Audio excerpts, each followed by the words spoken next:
Inside using the excuse that he was looking for some kind of file. Don't listen to that. Don't listen to that. Sorry, can I kill my... Angel, can I kill myself?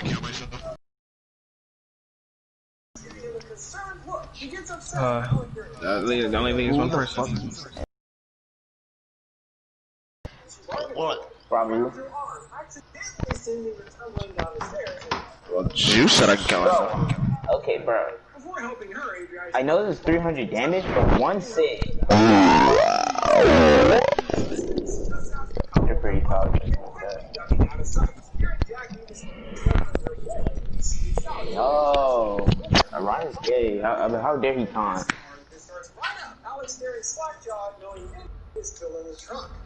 I need to, like, literally load this.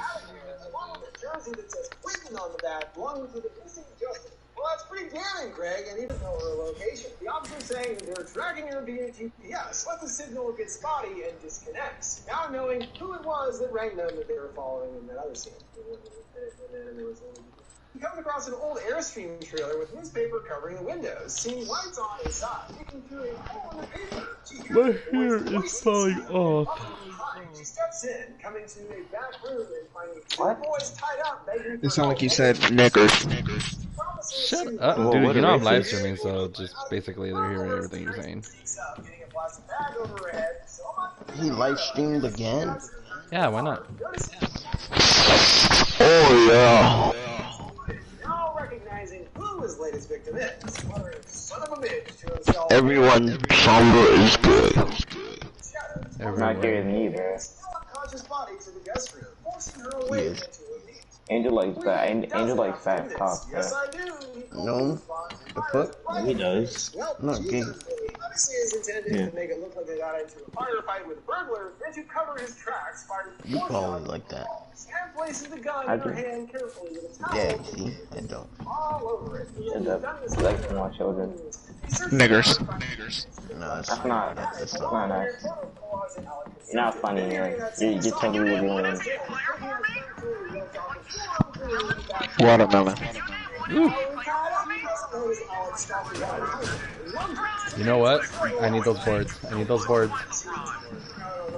Greg grabs a fireplace poker, whacking him in the face and knocks him out. Now he's got more work to do for his increasingly convoluted cover story, stabbing himself in the shoulder with a knife. I'll take those boards with me. Yep. Fuck you, little man. Now standing in the darkness and holding his gun. Telling Greg he knows what you are, but he took those boards. Well, Greg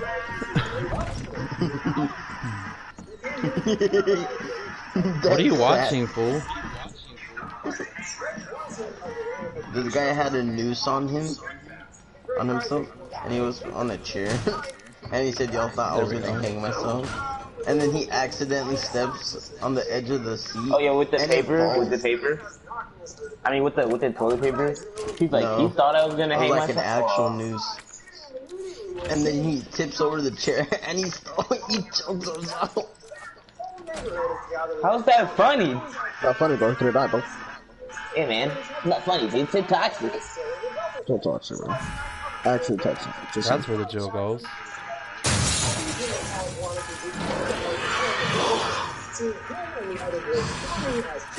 Oh, I need the clip key.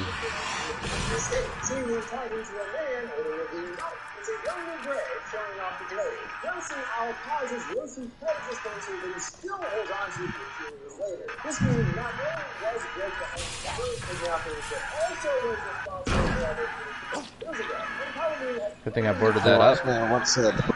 Tough talk for a fellow with a small cock. Nice cut. Nice cock. Nice cock. I'm not gonna say it. Say it. Nope, bruh. From now on, every time I lose this one in Valhalla, I'm gonna message them nice cock. Can you win? Bruh, I lose these one. guys actually equal size for me. That's crazy.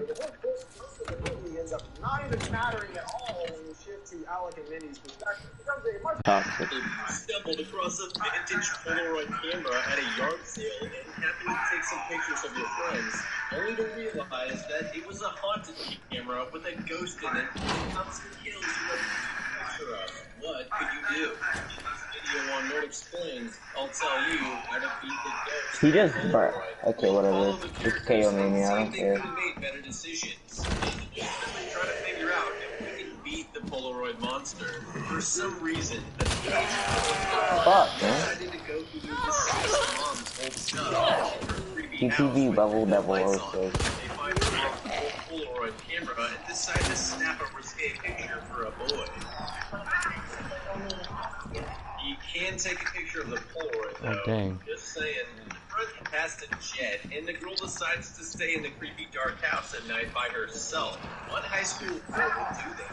I'd have left the house with my friend and come back the next morning. Shut your mouth! From the film. I'd also put some tape over the lid. Numerous times in the movie, the friends just leave the camera on the table. It's magically charged up before.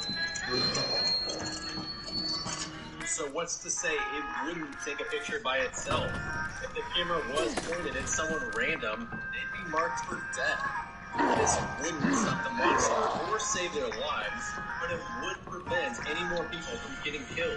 I wouldn't destroy the camera right away, because we did take a picture of our friends. They're still potentially in danger, and we don't know if destroying the camera would save them. And the camera might be the key to stopping whatever's going on.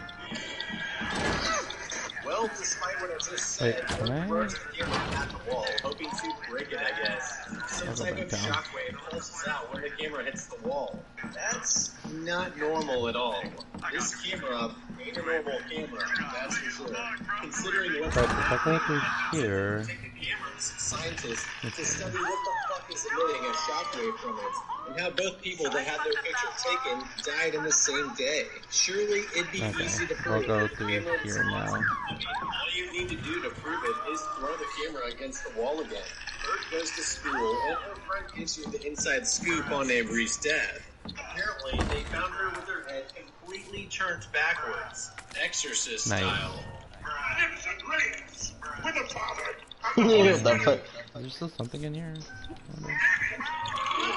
Okay. Find the power panel part.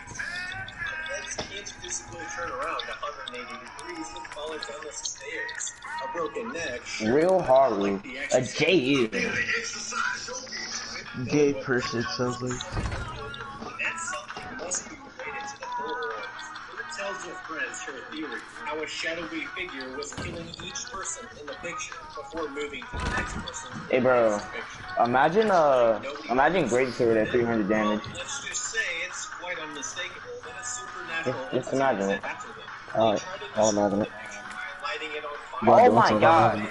I deadass did tunic clutch for that movie. As the picture burns up, everybody starts to burst into flames. Bird stamps out the burning picture and saves everyone. Then, like some Harry Potter shit, the picture magically repairs itself. Okay, so the first order of business is to ensure that the Polaroids are secure. If you drop it and somewhere down the road it gets damaged or destroyed, well, whoever's in that picture will get damaged and destroyed as well. Interestingly, the picture only repaired itself once the fire was put out. If they didn't stamp the fire out, the whole picture could have been destroyed, along with everyone in it. Secondly, and obviously, no more pictures. We definitely know something is out to kill us. So what else could help us stop this thing?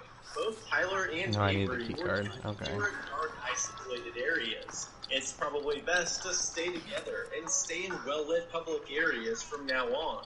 This will be a challenge as the lighting is fucking horrible in this town.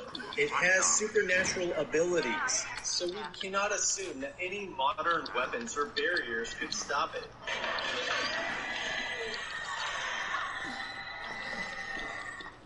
On July 10th. On July 10th. At this point, we really don't have enough information to stop this threat. Only some ways to not be immediately killed by it. We could destroy the camera, but again, we don't know if it will stop the monster. We could be aiming everyone who already had their camera. Alright, this guy, nah, he taunted, so it's a good start. causing the deaths of people whose picture is taken. We can easily go to the You're authorities. gay, kid, and you're a fucking bitch. One massive investigation of the situation, the camera, the history, people involved, and massive amounts of security for everyone whose picture was taken. I mean, all you need to do is to gunpowder, nice. Watch your arm magically burst. What pet did you bring, Jimmy? I brought my eagle today. I need this. There we go. Wow, what kind of eagle? It's a desert eagle. That was so hilarious and not expected. Get fucked. That's not right. Niggers. That's not nice. Take a picture of an animal or find a terminally ill person who would volunteer to be the bait. Let's continue as if we decided to not involve the rest of the world. We probably want to find out as much as we can about the previous owners of the camera or what circumstances led to this. A camera doesn't just become haunted and obtain supernatural powers for no reason. There has to be some significant, horrific event that occurred. We'd also want to start finding any information on the internet about haunted objects. Like, why do they become haunted? And Oh my god, you're serious? I jumped back into the episode. Except that they split up and all went to dark, isolated areas. Bird and Connor go back to the antique shop to grab the camera back. Maybe there's something else the camera came with that can help. Bird, thinking she's safe since she hasn't had her picture taken, goes into the store. She grabs the bag, but the thing is they're stalking her. She's put inside of there, and when she gets back to the car, Connor points out that Bird is actually in the picture too. There's a reflection in it, aka she's fucked like the rest of them. Well, it's clearly a real monster, not just a final destination towards a nature. We can also confirm that it's not a person stalking them. This thing has a demented claw hand. Jesus, even the hospital's dark as fuck. And of course, this dude is going to go to the darkest, most isolated room in the dark hospital by himself while leaving Nina alone in her hospital room. Bro, this thing is killing people when they're at their most isolated, vulnerable position. You're just making yourself an easy target here. Devin eventually returns to Mina's hospital room to get jump-scared by his dead girlfriend falling from the rafters with a cord around her neck.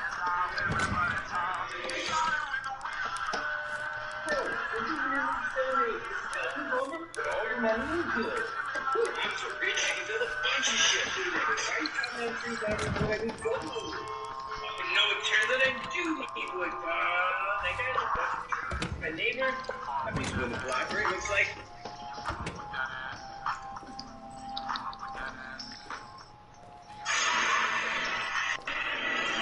The police quickly chalk it up to a suicide.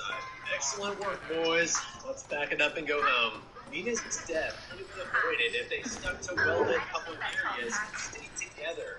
Yeah, she had bad burns on her arm, but there's much bigger problems at play.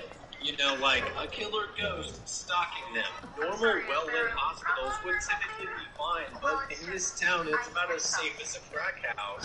In the camera bag, they find a police tag marking this camera as evidence of a homicide crime scene. They go to the library to get more info on this crime from old newspapers. Apparently, that's something libraries used to store. I didn't know that. They find out that an old photography teacher abducted Niggers. 3 kids while taking pictures of them. His name matched the initials on the camera. He was killed before taken into custody. The remaining 3 friends meet up in a diner, and Bird drops some important photography knowledge on them. Yo, what? You develop photos. Is The monster what, bro? may be able to develop a physically What even, like, considering that all of the encounters for the entity so far have been I've been getting bow KOs for like 7 matches. That's 4 kills on average, and it's still out there. Right now, they just hang out in hot, well-lit areas until morning, then stock up on oil lamps, torches, lighters, flashlights, before heading into dark, cold, abandoned schools to continue your investigation. I say torches because flashlights might be unreliable or electrical disturbance, and they don't produce heat. As long long as you all have a steady supply of torches, you can safely continue trying to figure out how to defeat it. Casey also brings up the idea that the camera could be cursed, and that it absorbed the energy of its owner. The owner has unfinished business. Devin freaks out due to Mina's death, and he and Connor tussle for the camera. In the heat of the moment, Connor accidentally snaps a photo of Devin. They check out the pictures, and the ghost moved from the group photo to Devin's Polaroid. He's next. This also confirms that the ghost prioritizes the most recent picture taken. Devin continues to freak out. Is there anything else that I need to do here? No. Casey using the voodoo shit stabs Devin's Polaroid with a pencil, causing Devin's hand to be stabbed in real life, and the camera to be dropped. Devin gets taken to the police for hitting a police officer that was trying to intervene. While Devin gets arrested in jail, Bill and Connor decide to take their story to the cops, and they proceed to not believe anything. Wait, where the fuck is Casey? God damn it, guys, stop splitting up. Casey is now alone and vulnerable, but it's chill because he's one shot. Unfortunately for Devin, as we talked about earlier, Devin was an idiot for freaking out when punching a police officer, and now they knew that a ghost was killed there in dark, isolated, cold places. Punching a police officer is pretty much a straight drive to his jail cell, which is a dark, isolated, and cold area. It was pretty much a death sentence.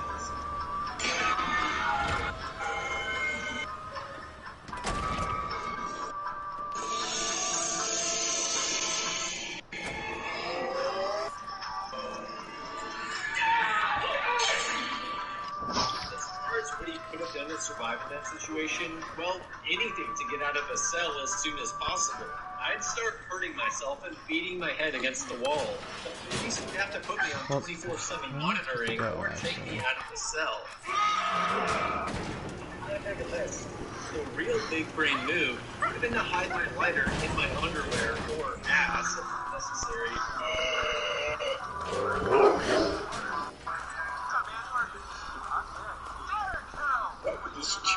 And once I was in the cell and the monster came for me, I'd pull it out and light my clothes on fire. Since the monster can't deal with heat and light, it would prevent my execution. The fire would also set off the fire alarms, alerting nearby policemen and the fire department. Hopefully, that would buy me enough time. Bird and Connor drive to Mrs. Samuel's house. She tells them a story about how 4 kids teased their daughter, causing her to commit suicide. In revenge, her husband murdered them, taking pictures of their mutilated bodies with the Polaroid camera. During that lovely chat with Mrs. Sable, Connor notices that the ghost has moved from Devin's picture back to the group photo. Well, Devin's dead. Okay, so he only killed 3 kids, but there were 4 kids. Bird and Connor break into the school to figure out who the 4th kid was. Hopefully to get some answers. They find Casey. Seriously, where the fuck was she? They find out the name of the kid who wasn't killed. I need to go. Mrs. Sable's sophomore takes a picture of the cop. Their hope is that by wrapping up the monster's unfinished business, they can end this thing before they all got killed. He gives them his side of the story, though, that Mr. Sable was an abusive father. He took inappropriate pictures of his daughter, that they tried to help the daughter and get her away from him, and he killed them for it. Ooh, sorry for taking your picture. This is when the all-out brawl happens. The Polaroid ghost shows up at the school. They try shooting it, but this thing is like a T-1000 Terminators.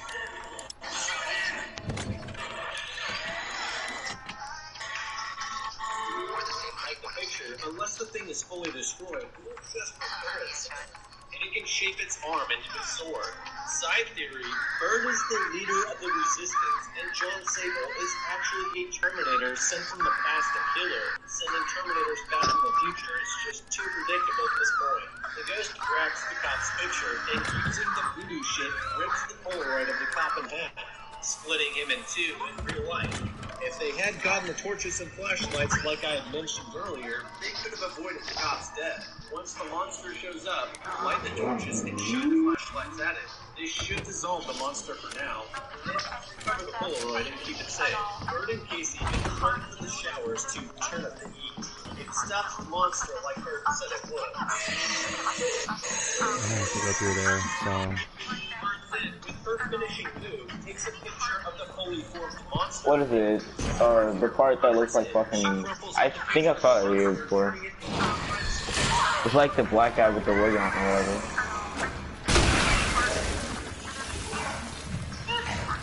All I heard was niggers.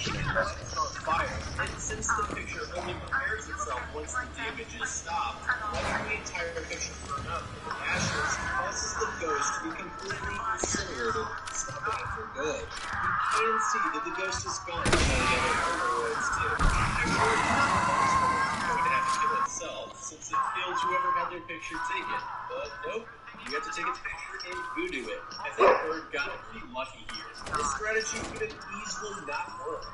It definitely would have been on the list of things to try once we could ensure our safety with purchasing lights, but it's not something I've banked my life on. After incinerating the ghost, I would go visit a maximum security prison and take a picture of all the inmates, or just someone that deserves death.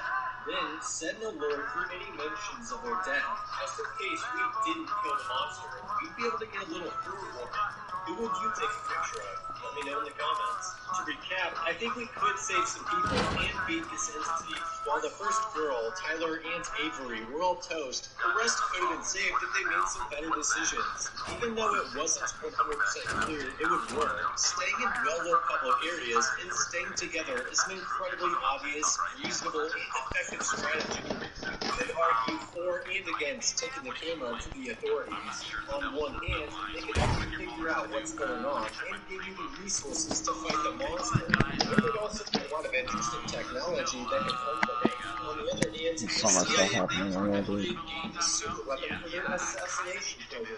I can see them mounting the Polaroid camera to a predator drone, taking pictures of people and letting the ghost kill them silently and for free. And plausible deniability. What do you think? How would you beat the Polaroid ghost? Let me know in the comments. If you enjoy these how to beat videos, consider subscribing. And if you have a movie or monster you'd like me to talk about beating, let me know. Is Angel asleep? Probably. No, I'm not, you fucking dumb ass. Shut up, you're dumber. Good smell. You smell. Let go, Okay. let go, back to the side. Like my let go. What are you even saying, you chimp? Move back. Let go, up, down to the side. Oh, whoa. Jesus, stay back! Despite his regeneration, he's embarrassed to even call himself a hunter. I did not expect that, actually. Come with me.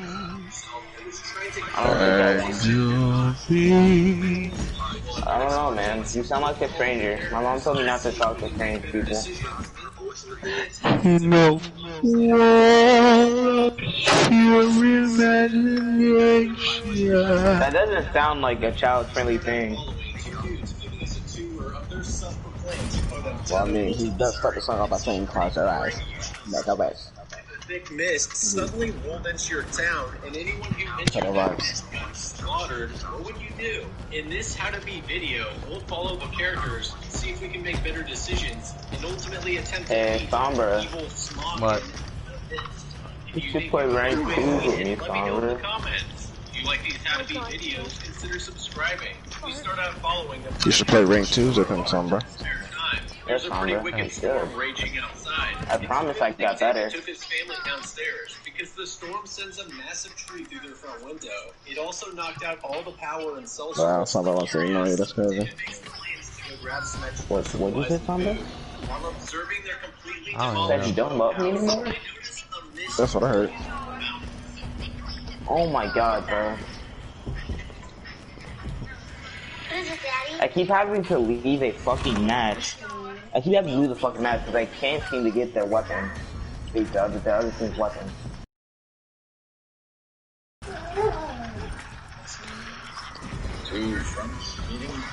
Like David said, it's moving in pretty fast, but it's not impossible or anything to really be alarmed about. David, his son Billy, and his neighbor friends all hop in a Land Cruiser and head out to get supplies. On the way exploited the market. Home team? Wait, is it home team? Is home team like the red, the gold, and the black one?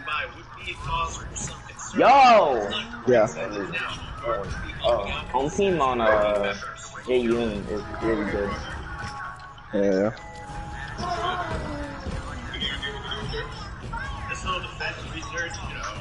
Is that by well, I forgot, Scout? That's Scout. Variant Fire. Yeah, that's the Scout edit there. The fuck you want? Thing to do is to get food and supplies and return home. When the tornado siren It's a turns stress. on, And it's a stress. a senior man with a bloody nose comes running into the store. Yo! Literally, they grabbed, like, Yells to shut the doors. you know who that edit is made by? Reason not to trust what this guy's saying. And obviously, he got hurt from something. This guy and the tornado siren Answer me. evidence to shut the doors and hunker down. Well, not for this guy.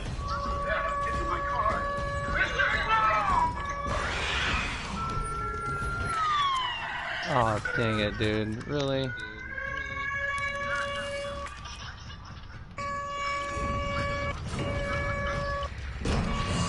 Okay, come on. If I don't get this weapon, I'm honestly gonna rage. Okay, fine.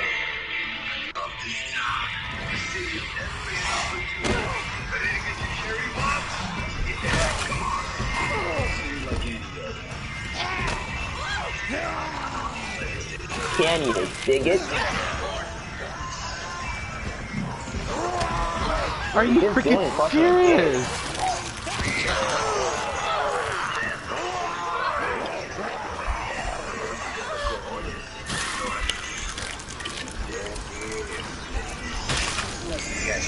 Even then.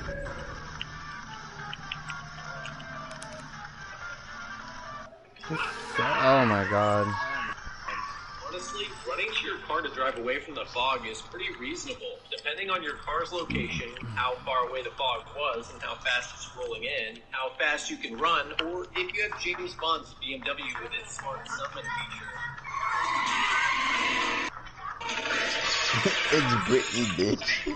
Yeah, it was actually pretty close to making it. He just misjudged how So anyways, Juice, you wanted to play Ring 2 with Sombra, and Sombra has yet to respond. It's a little fishy.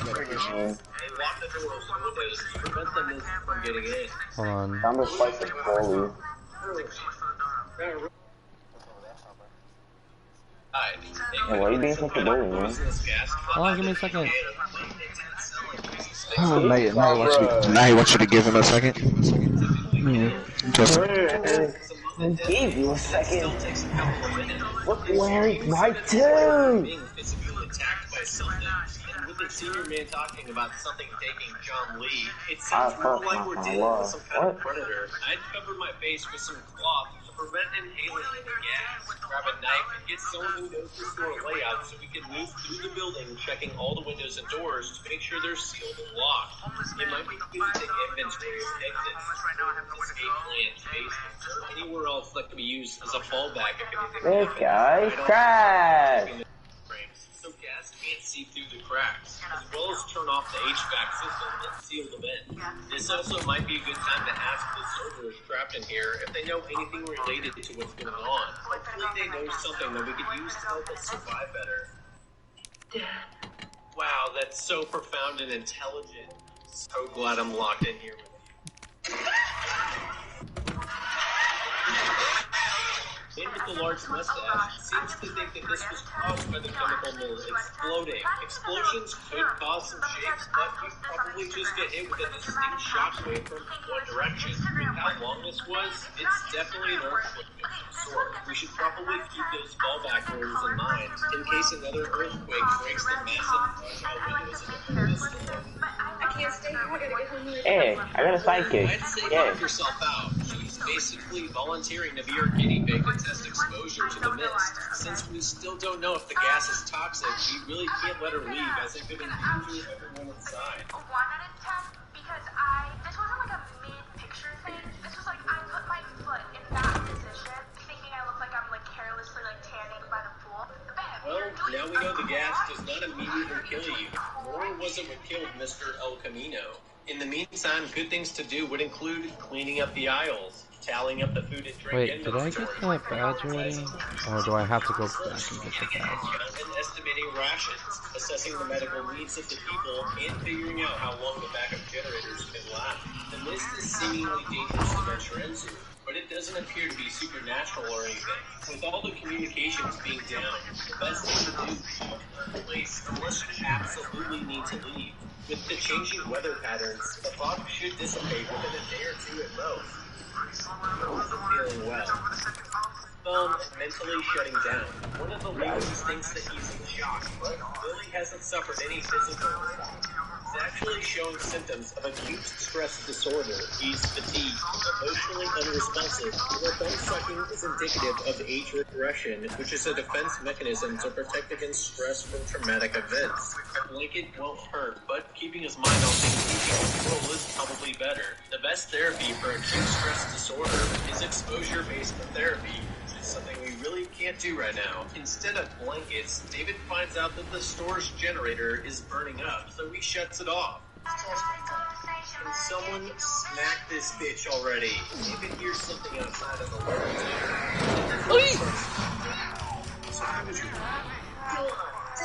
Oh my gosh. Alexa. I can't get any observation in yet.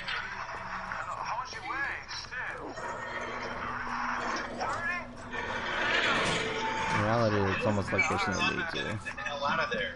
I don't think that door can withstand much more. He tries to tell some others, but they think he's just hearing things, which is pretty unbelievable considering they just heard a man get killed outside the store. They all go check it out, but whatever it was is gone. Oh, I could always... Oh, I know what to do. Comes out from the outside. The two mechanics and a naive kid have it in them to pop the garage door and check out what's clogging up the generator. Despite David's best efforts, they can't be convinced otherwise. Since we know the mist is not immediately poisonous, as they use them as bait, things happen. It's not often that you need people to volunteer to check it out. There's a problem. One more. Is this guy a grocery store bagger or Dr. Phil?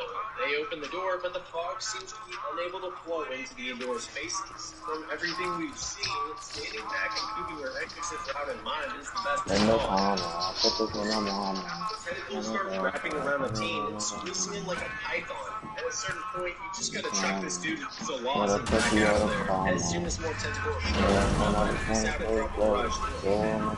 The search for food. The morons sit there waiting to get eaten. One, you idiots. Before the monster can slink away after they drop the door, Drayton punishes the tentacle with a fire axe, severing a piece of it off.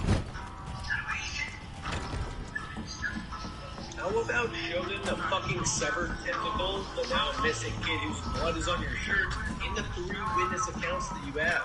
That should do it. David does none of this and hopelessly tries to convince them that a kraken is hanging outside their Whole Foods market. All the "I don't believe you" nonsense that just serves to create conflict can be let's talk about how long you're gonna keep my dog Juice waiting. He wants to play too with you. I don't even know if I'm gonna get on to because I have to go to bed early. Let's see. Especially considering the monster was already retreating at that point, and there was no need to attack. If we were not able to sever a tentacle piece off, honestly, the aspect plus the blood on your shirt says 3 witness accounts will probably still do the job. If not, and people still think we're nuts, we could just tell them to walk out the front door or shut the fuck up. Why are you hyper, nigga? Why are you so hyper? Why are you so hyper? In the meantime, shut the fuck up. Why are you hyper? There's no part of this building that's strong enough to withstand the Why are you so hyper? The best move Right, I is should have to recorded that. That shit was funny. and keep everyone quiet as best you can. If the monsters outside learn about all the food inside the store, and I'm not talking about deli meat and Pop-Tart, this little camping trip is going to end real fast. The survivors bring the skeptics into the loading dock to show them the tentacle. Harley pokes it with a big eagle, and the tentacle piece dissolves into the loading dock. It appears we may have a problem with some. Yes. The combination of all my careful planning. Perfect. Everyone starts stacking dog food in front of the windows. Personally, stick the letters SOS on the windows and then barricade and cover them completely. How the fuck did I run into that? This chick is pranked her god in the toilet stall. Today I need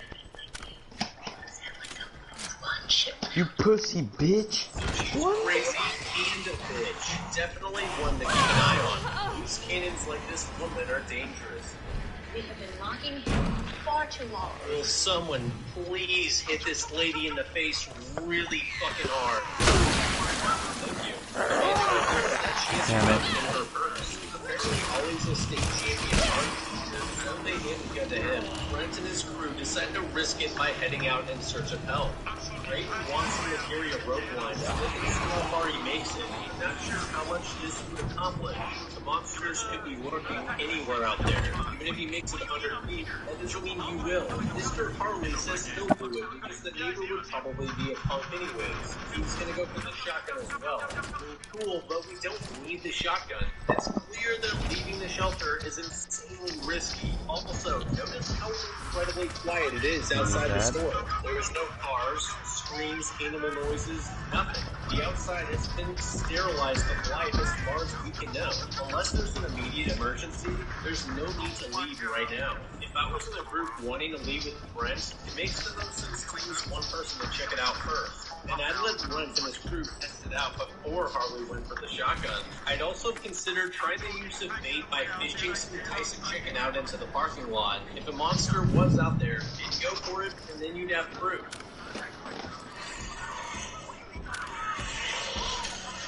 It appears he did not make it to the truck, so this shitty experiment failed. Thought that it was a good idea to begin with. While the soldier and the bad girl have a romantic candlelit moment, the rest of the group is holding the wall and preparing for war.